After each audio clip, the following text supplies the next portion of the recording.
in this episode. With the players that are just allowed to quit and change situations over and over and over, what precedents do you think you're teaching them? Do you think that's not going to translate over into their college choices? Maybe they'll end up at 3 or 4 different universities. Maybe when they get into the real world, they're going to quit their first 5, 6, 7 jobs and keep job hunting because that's the trend that you're setting. That's the expectation. And the problem, obviously there's a problem with that, okay? But I think with the world we live in today, where everybody is so in need of solutions now, that you can get any piece of information now with this phone, with internet. I mean, just you can figure stuff out faster today than ever, so the attention span's really small. So if you're not getting your way or your fix right now, you can just opt into something else. But unfortunately, that sets the precedent of the next best thing. The next best thing. All the next situation is going to be better. It's going to fix all my problems. All the next situation is better. It's going to fix all my problems. And then you're stuck in that vicious cycle. The best part about today is that you have options. The worst part about today that you have options. Yeah.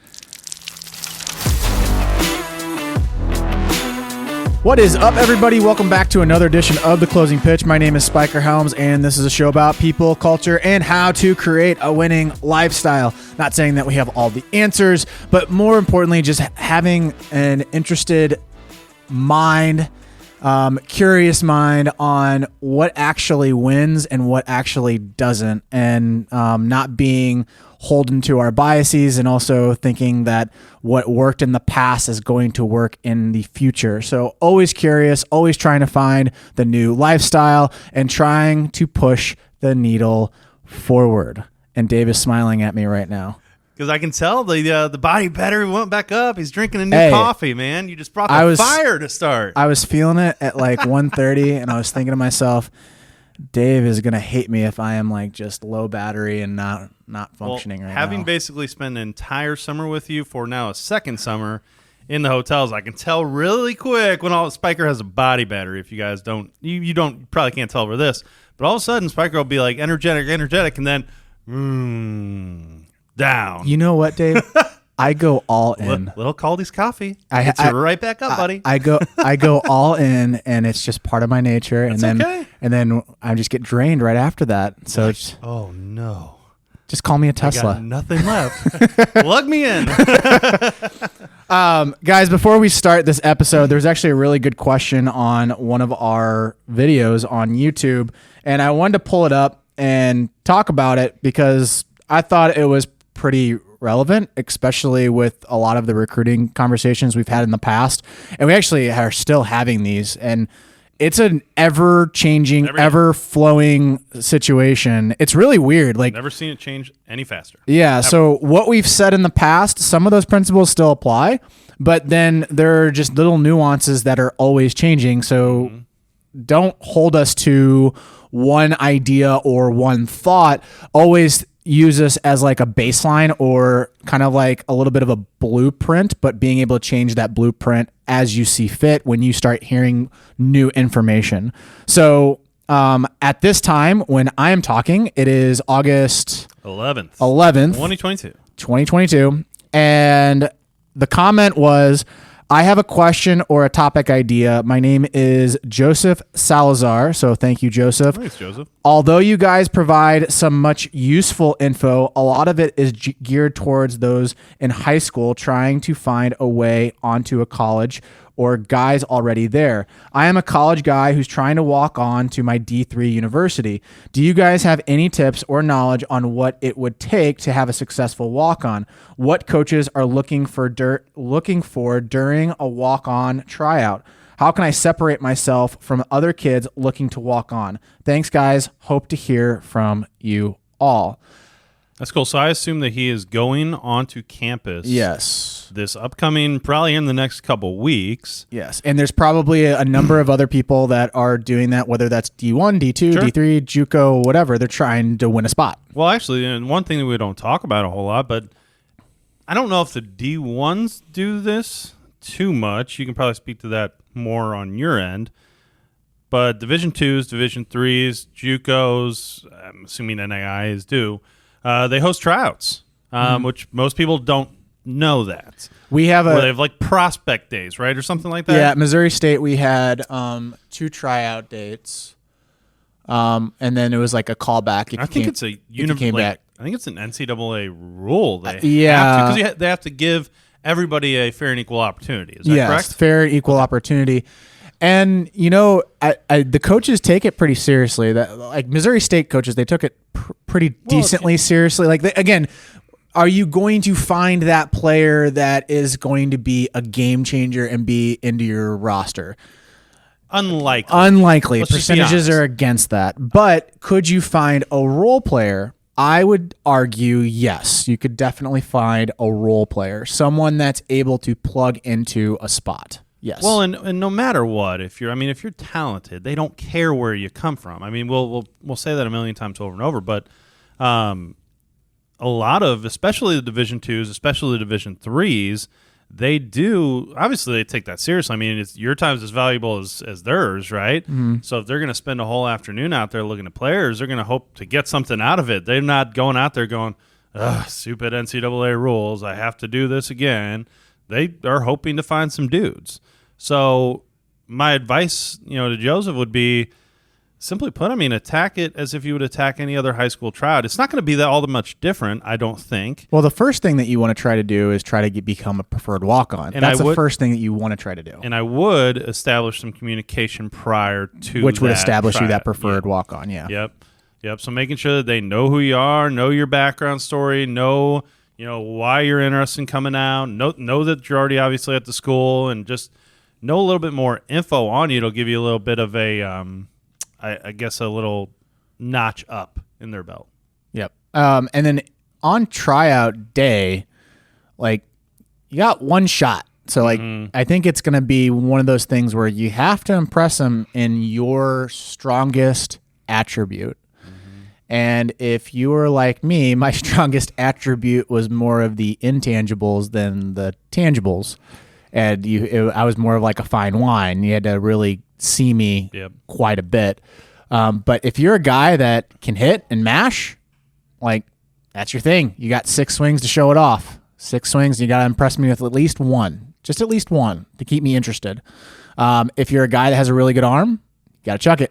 I need to see at least one 85 to 90 mile an hour fastball, something along those lines to keep me interested. If you're D3, if you're like 81, 82, that keeps me intrigued. Fielding wise, you got to show it off. So whatever that attribute is, I would go all in on that and then try to make the team. And if I make the team, then start worrying about the things that I need to assess to get on the field. And to get on the field. Yeah, to play. One thing that I will say that is different between high school coaches and college coaches, okay? College coaches in that moment are going to be insanely anal in how much time they take during that day. And if you're late, if you're not hustling in between stations and things like that, they will absolutely check you off. I mean, that is their job, that is their full-time deal, and that is how they provide for their families. So if you need to make sure you control the controllables in terms of being there early, looking the part, making sure you're not late to a station, not late to stretching, not late to anything. You have to be aware of the time situation out there. I would also say this, that it's different than a high school coach. High school coach is going to look at you and like, oh, I can develop him. And like the really good ones, like, oh, we'll put him on freshman, we'll develop him, get him on JV, and hopefully he's a starter for me his junior or senior year. College coaches have a similar approach, but they have a win now approach. I have to win now. So the priorities is a little bit higher stakes when it comes to like, well, why don't I hear this with a couple of conversations I've had with parents in the past. Well, why wouldn't just a college coach take a flyer on him? He's got all the intangibles. Like, he'll just develop them. They don't know if they're going to be there 2 years from now. And then it's the same thing with pro ball. Well, they'll get into pro ball and they'll develop them. It's like, no, like, they have to see that tool, and then that's going to give them the wins, and then they'll develop that tool, and they'll give them more wins. Mm-hmm. So it's more of a win now mentality than a high school program has a little bit more of an approach of, I can see something there. I'm going to ask you a bunch of questions. This is what we did last tryout. Me and Pratt asked a whole bunch of questions, and we wanted to really understand what type of mental makeup this person was. Sure. Because it's going to give us an idea. Are you going to be at training when it comes to November and being able to do those extra classes? That's what we're thinking. And if we get the right answers, we're going to technically bump you up a spot.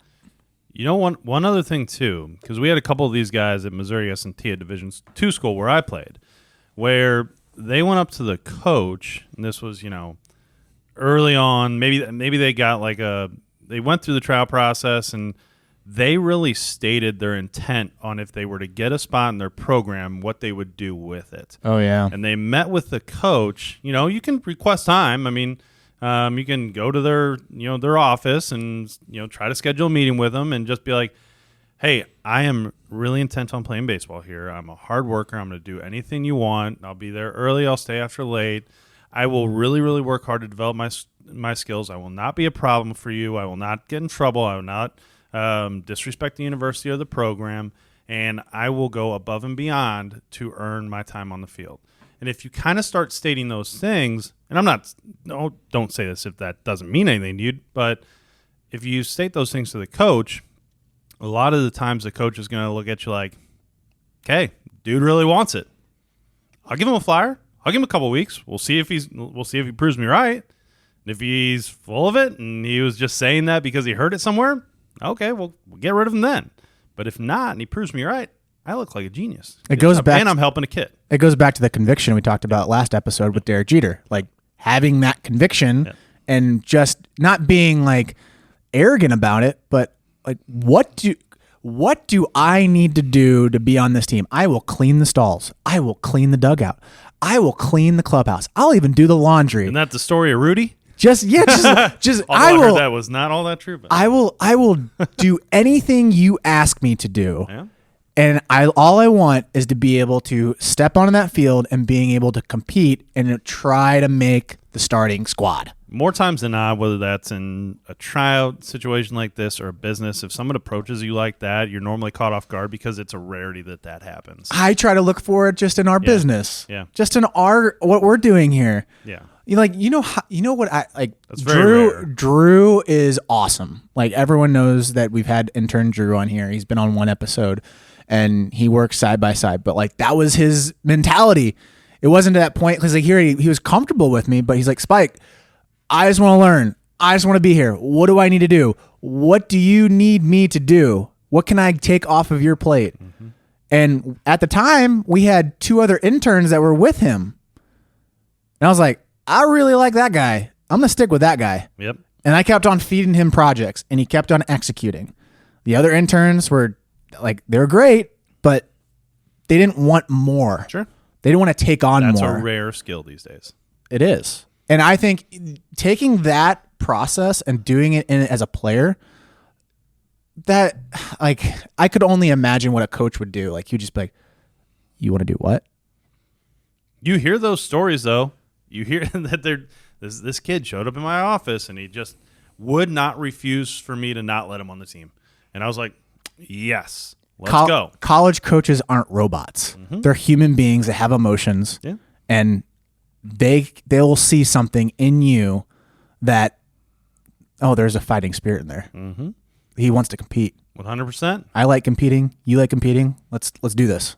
And again, you're trying to be a separator. And during these tryouts or the beforehand process or even after, you're trying to do things that are going to separate you from the rest of your competition because that's what it is. It's competition. So, you can be like everybody else who shows up on time, goes to the tryout, tries to show their skills, says thank you, coach, after, and then hopes to hear back. Or you can be different. I would choose kind of on the be different side and try to really express why that's important to you, what you're going to do for that program, how you're going to help that coach, all of these different things. I mean, go above and beyond because at the end of the day, at least you gave it your absolute best. Joseph, that was a great question. Appreciate it. That was good. Also, we've been getting a lot of traction on TikTok with some of our podcast shorts. So if you want to follow us on TikTok, you can do that. I do grab some comments off of that. So there was one with Dave, and I sent him a text, and he's like, oh, of course. I blew up because it's me. No. But if you want to go on our TikTok page, you can see Dave's face talking about one of our episodes. But anyways, on to the topic at hand. I just want to start this off with a question, okay? Because it's something that we see all the time in youth sports, youth, high school, not so much beyond because parents are not as involved in college and above. But when you see, and this is, I was telling Spiker before this, I wish we would have had a parent on the show for this question. But I'll give you an example. That everyone's going to just roast you right now. That's fine. No totally good. Totally good. Players fail. And they fail often.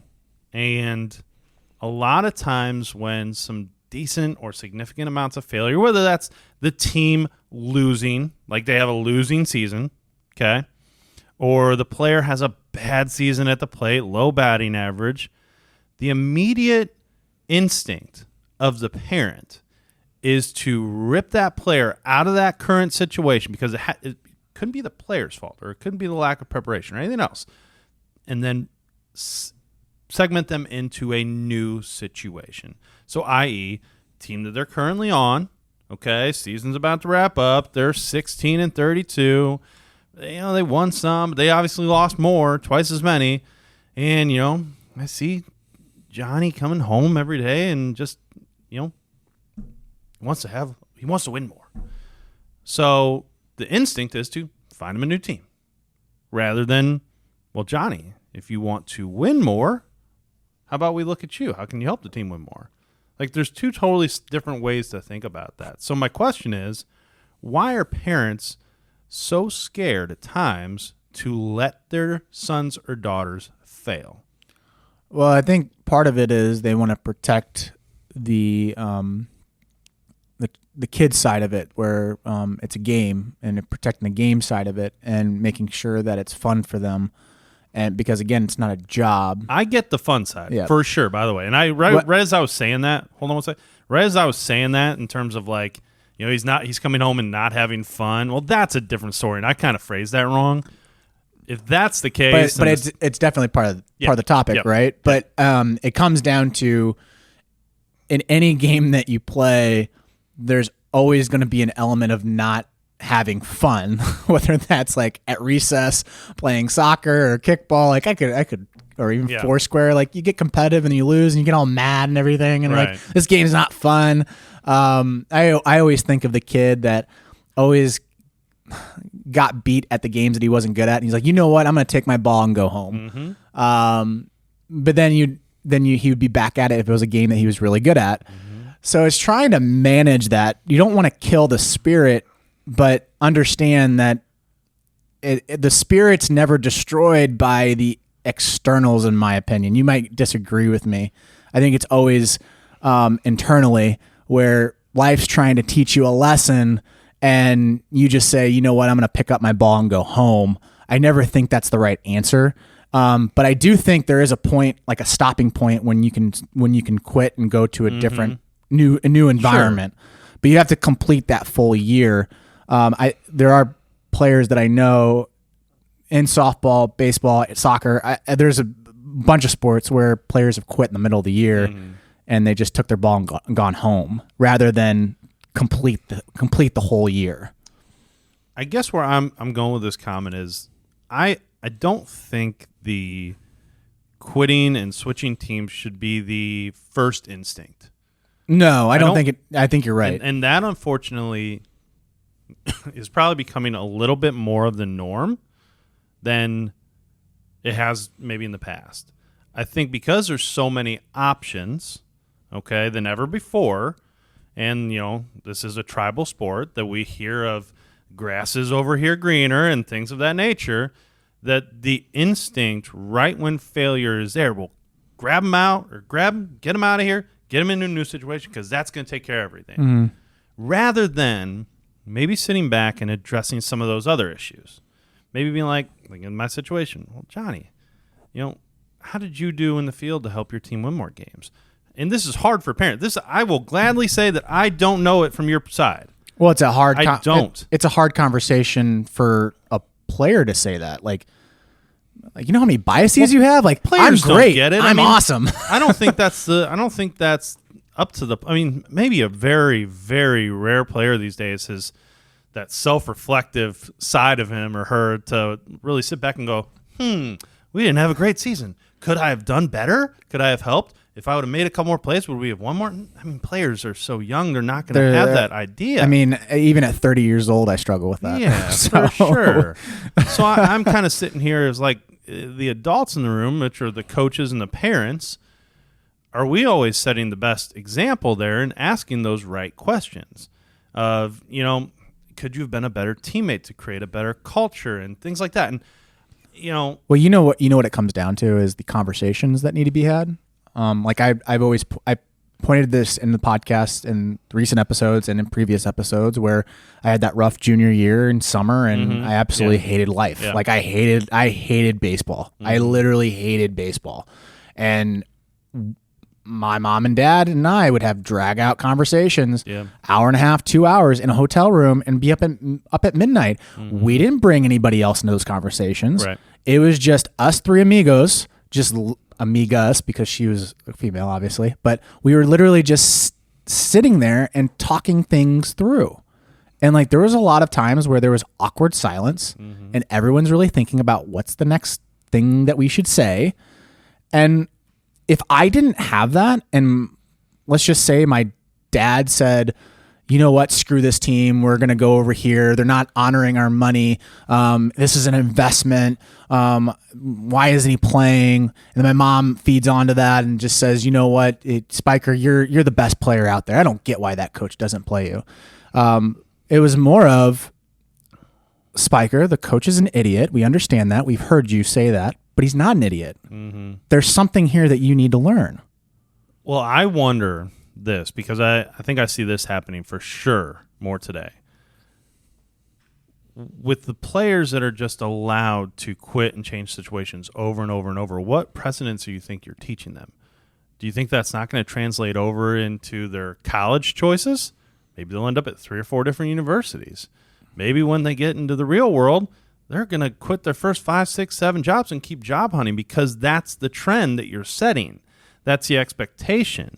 And the problem, obviously there's a problem with that, okay?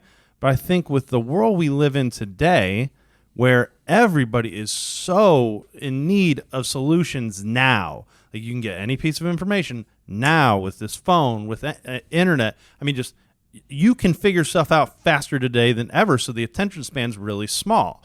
So if you're not getting your way or your fix right now, you can just opt into something else.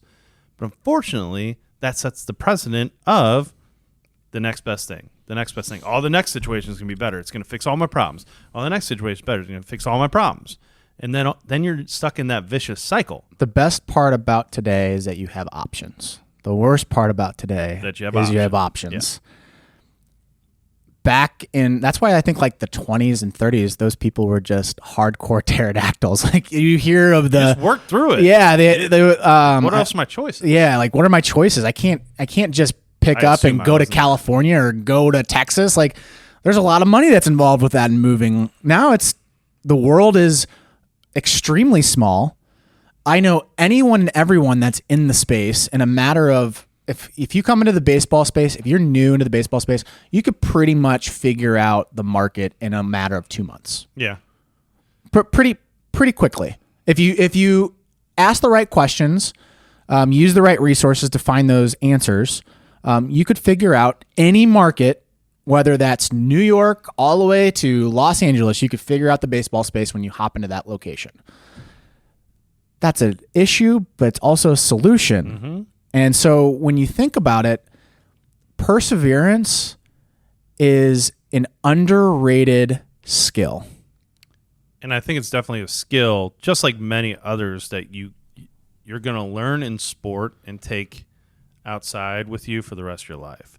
That's why we have a lot of, that's why I love this podcast when we do a lot of this talks, because, Sal Frisella, we've talked about him in the past. He's the CEO of First Form, and he's a St. Louis guy, and he has mentioned a million times over and over that the things that he has learned in sport, in baseball, have carried over to where and how he runs his business. and it's in the perseverance side, the sticking through and asking those questions. That's a key component of it. I mean, could you? Well, it's a skill that you can always develop. Like, I got really scared. I wouldn't say scared. I got really fearful when I would say this is about 2 or 3 years ago. And I started realizing that I was cutting corners a little bit. And I was just like, why am I cutting corners? And I realized that perseverance is a skill that you have to continually develop. And listening to Frisella, and this is when I think he just started his 75 hard. And I kept on asking myself, like, why do I work out? And I was like, you know what? I'm going to test myself and see if I can actually do it. And I did it. And the interesting thing happened was I got back to the point where I was in athletics, where I ended up grinding it through. And I think that's why I still work out and I still do my nutrition and still try to stay disciplined, because it's really teaching me this is how you should approach your work. Indirectly. And this is like my personal life. Indirectly, it's showing me this is what needs to happen. Like when you say, I don't want to open my email inbox. I don't want to attack that thing today. I don't want to attack TikTok today. I'm tired of making videos. I'm tired of trying to figure out how to get more followers or get more likes or try to start conversations. It's even this podcast. Like, you know how many times in the summer I'd have this voice in my head, you got to do the podcast, got to do the podcast. And I was like, but we don't have time. And then finally I was just like, you know what? I'm taking the gear to Atlanta. I'm taking it on Indy, and I'm setting a deadline for me. We're going to record at least one episode in Indy and one episode in Atlanta. That's simple. We did that. We made that choice today. Exactly. We didn't have this planned. We did not have this podcast planned. Not even a little bit. Not even a little bit. I just came up with a question. You said, do you have time to do it today? And we did it. Yep. Perseverance is a skill that you have to continually work on. It's just not one of those things where you can just turn it on a matter of a moment. And and when you first learn it, there's going to be a lot of emotional, like, heartache, like just heartache and pain. Well, because it's a muscle. You're developing a muscle. It is, and you're developing the understanding of what are the right questions to be asking. You know, failure is inevitable. It's going to happen. And breakdown is inevitable. It's going to happen. And just, like, literally, I mean, especially in the sport, those things happen all the time. And at that moment, and this is the coach side of me coming out, and a player came up to me and talked to me about switching situations, those are the questions I'd be having with him or asking him. I'd be talking to him about, well, let's look at you first, okay? Are you doing all you can? Could you be better in these certain aspects? Can you develop these certain things? Could you be a better teammate? Would any of those things, if not only you did it, but everyone on the team did it, would that make our team goals happen more? And just certain things that are going to be helping, like self-reflective type of conversations that you're going to have with yourself. And parents, I think that that's a big deal for you. I think that that's something, and this is, again, coming from a guy, no kid. You're going to have a kid soon. Mm-hmm. You're going to know this side better than I will. But can you sit down and ask and talk to, have those tough conversations, those awkward conversations? And at the end of the day, if you have all those conversations and you ask the right questions and you get the answers and it's not a good fit for you, by all means, at that point, let's go find a different situation, because there's a lot of choices. But I would go through that process first rather than setting the precedent that anytime something doesn't go our way, we'll just flip to a new one. That's my personal opinion. I think also to protect yourself from going after greener pastures, that falsehood, which it could be true, and it could be true. I don't know your situation, but I would set up some rules and parameters, which I lived by, which was I have a starting point and I have an ending point. I can't do anything until that commitment is at its completion, whatever that is. So, example, I used to be in Cub Scouts. And I had the choice of going forward into Boy Scouts or not. Mm-hmm. 3 years prior, I told my mom I want to quit. I was like, this is annoying. She's like, you're not quitting. I was like, why not? The completion is Cub Scouts. which you made the commitment. I think it's like 5 or 6 years. I don't remember. It's a long time. Like, it's a really long time. And I did it because all my friends were doing it. And I remember the conversation. My mom said, if you do this, you have to complete Cub Scouts. And so I tried to take the out 3 years into it. And she goes, no, you got to finish being a Weeblo. Once you finish being a Weeblo, you can quit. And so then when it came up, I graduated and my mom's like, so do you want to do Boy Scouts? And I was like, hell no, I don't want to do Boy Scouts. All right. That sucks. It's just not for me. And then, but the funny thing is I got into a trap again. I chose to do an instrument in band when I was in grade school. And it was in 5th grade. And my mom was like, all right, if you do this, you have to go all the way until high school. Once high school happens, then you can make the decision again, because we're investing into your instrument.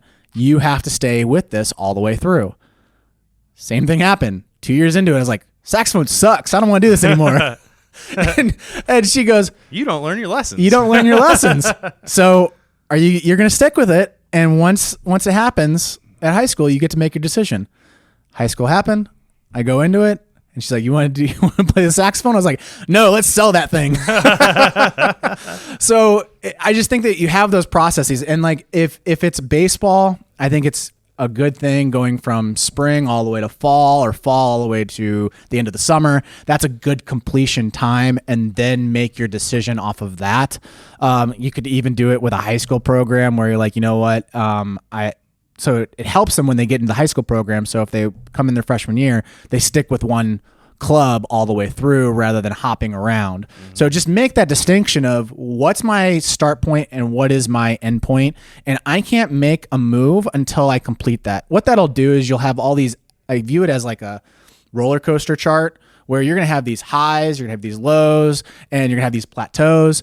And if you say, I'm going to press the eject chord, you're not going to learn your lesson when you're on those lows or your plateaus. Those are the hardest part.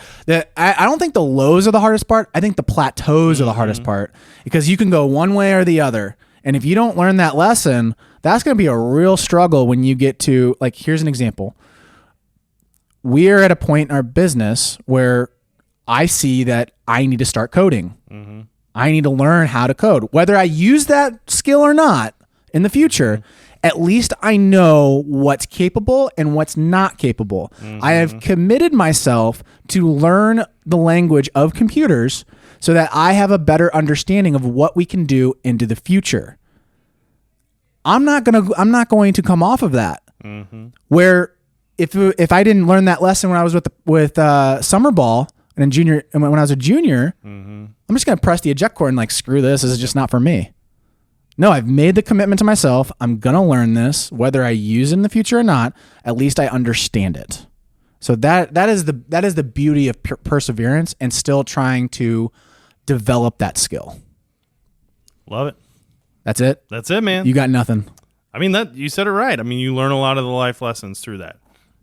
During your plateaus, during the downfall, when you're supposed to learn those lessons, if you hit the exit button, you miss out on a lot of opportunities to learn some really valuable lessons that are going to be applicable later in life. And you have no idea what skills are down in those plateaus. There's a lot. Like you learn everyone way more wants to there grab all the skills up top, but like you have no idea. There. Yeah, there's the intangibles are down in those valleys and those plateaus. Yep, 100%. Guys, that's this episode of The Closing Pitch. My name's Spiker Helms. Across from me is David Burkby. Please subscribe to our channel, YouTube, Spotify. Also, you can give reviews on Spotify, which is pretty neat. You can also watch us on Spotify. On Apple Podcasts, please give us a review. That helps us get in front of more people. If you would like to follow us on TikTok or Instagram, I am putting out those reels or those little short clips inside of those apps. So if you want to find those little short nuggets, please subscribe or follow in those apps. Thanks, guys, for always listening. Thanks. See ya.